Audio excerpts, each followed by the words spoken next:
Hi all, my name is Mark, and at last, after 2 months of waiting, my final Soviet lens has arrived straight from Main Street, Moscow. And in this video, I'm gonna take a look at what makes this lens interesting. Plastic cap. It's heavier than I thought.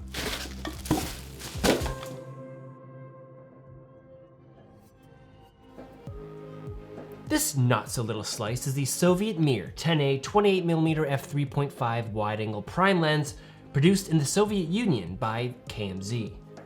In true Soviet fashion, this lens is a beast, weighing in at 512 grams, which might be the heaviest 28mm I've held at this point.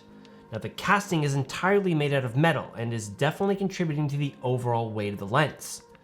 It just feels solid. Now, the optical formula consists of 8 elements in 7 groups and actually has quite a large front element that attributes to this lens using a 67mm filter thread. Now, the markings on the lens are clearly engraved and painted, and this one has the CCCP seal of approval on the end here. Now, the focus throw is a full 300 degrees, which might burden some, but I personally like it because it gives you that nice fine focusing detail, especially when using for video. And the aperture control is on the front of the lens and of course is declicked with an f-stop range between f3.5 to f22. Now, the aperture blade design uses 6 blades in its construction and as a result creates an interesting aperture blade pattern when stopped down. It looks a bit like a sheriff star, but I'll show examples of how that impacts the image later. It's all part of the charm this lens provides. Now, another aspect that makes this lens interesting, apart from its sheriff star bokeh, is the minimum focusing distance, which for this lens is just 0.2 meters, just 20 centimeters. That's close for a wide-angle lens. It's almost macro territory, and because of that, the subject-background separation you can achieve with it makes for some pretty interesting compositions. Now, the lens is a bit soft wide open at f3.5, mostly in the corners. But if you're not shooting charts, you might not even notice it. Now, can you guess what happens when you stop down? That's right, the image across the frame gets sharper. Natural colors out of the lens are quite nice as well, but of course you can always mess with those depending on what shooting profile you're using or with photo editing. The lens has very little distortion and does render images that have a nice 3-dimensional feel to them. Now, wider lenses don't tend to be bokeh monsters, and I do think that's a good thing. You've got the 85mm and 135mm options for that. This lens is designed to give a photographer more options in a frame from which to tell a story. It's definitely a bit more challenging, but it's good practice. Now, you can get some decent out of focus background with this lens when maximizing that close minimum focusing distance. Now, this little sequence here was shot almost entirely at the minimum focusing distance of the lens.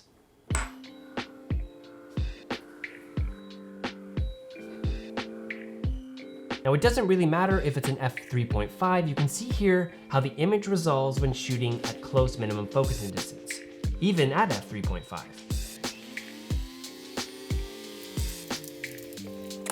Now, I shot this sequence pretty much in real time as I made the coffee.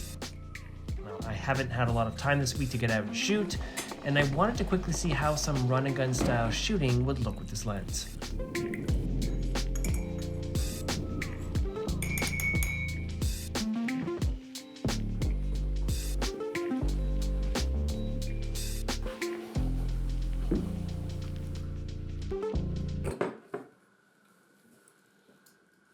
Now, I did shoot most of that sequence on the full frame sensor setting of my S1H, but the coffee and milk pickups I did were shot on a super 35mm sensor option. So the crop factor makes this lens about a 42mm equivalent. Okay, so because I have one, I'm going to compare it. This is the super multi-coated TAKUMAR 28mm f3.5. And I want to quickly compare these two lenses to show how different two lenses with the same focal length and f-stop can be. Now, you can see right away how much smaller the TAKUMAR is compared to the Mir 10A. It's a whole lot lighter as well, 212 grams versus 520 grams.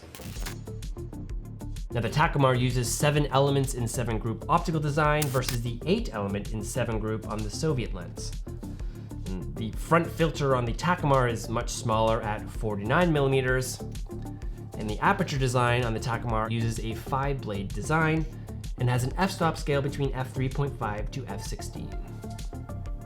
Now, apart from its size and weight differences, the Takumar has a close minimum focusing distance of 0.4 meters or 40 centimeters, where the Mir can get 2 times closer than that.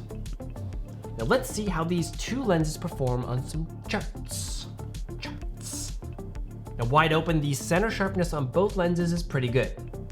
I was a bit surprised to see the corner sharpness on the Takumar is significantly less than that of the Mir at the same f-stop. It's actually quite noticeable. Now stopping down a bit, the Mir continues to improve, as does the Takumar, but even at f8, the Mir is still sharper than the Takumar in the corners. Now you can see how both lenses under the same shooting conditions and camera settings handle color.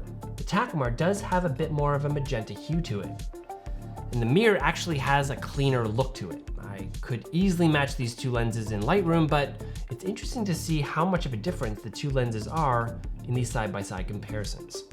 Sometimes charts are a nice way to study results in a controlled setting. Really shouldn't make fun of them. Now the super multi-coated Takumar is just that, multi-coated, versus the Mir, which is a single-coated lens. Now how each handles flares is probably the easiest way to observe these differences. Now these are of course exaggerated shooting conditions done intentionally to maximize flare. But right away you can see a number of differences between the two lenses. Most immediately apparent is the share of star highlights. Now these are quite pronounced, while the pentagon highlights in the Takumar are much more subtle. Now the bokeh and flaring are definitely characteristics that we associate with charm. Now what do you guys think? Are you team share of star or team pentagon? What about the flaring characteristics? Let me know.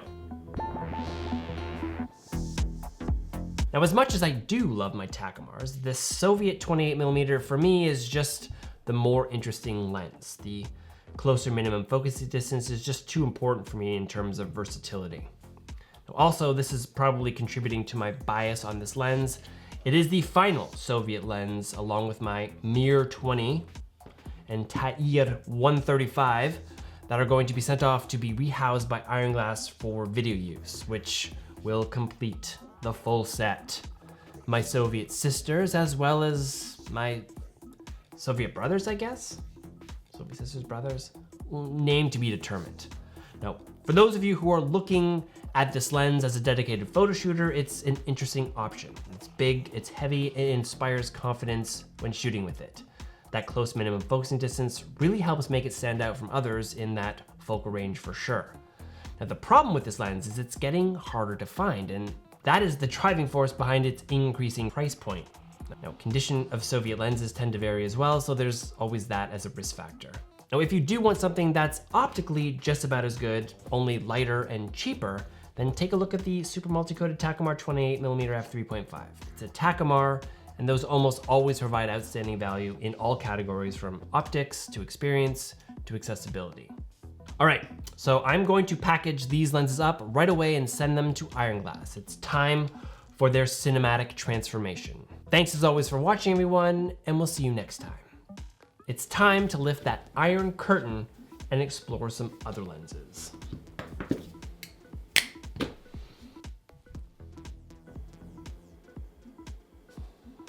I got a little record buddy today. She needs a haircut, and I got the house to myself, so she's like, "Where is everybody? Where is everybody?"